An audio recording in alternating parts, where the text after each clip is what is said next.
Maria, como você fez para decorar os períodos da pré-história? Calma aí, já vou te explicar.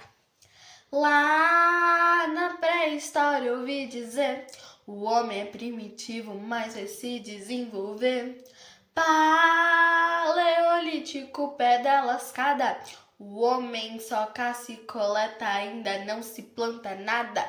Período da pedra polida. É o neolítico, sim. O homem já planta e cria, deixou de ser nômade, enfim. Idade dos metais, veio a fundição, criou-se os estados e a civilização. E acabou a pré-história com a escrita. E acabou a pré-história com a escrita.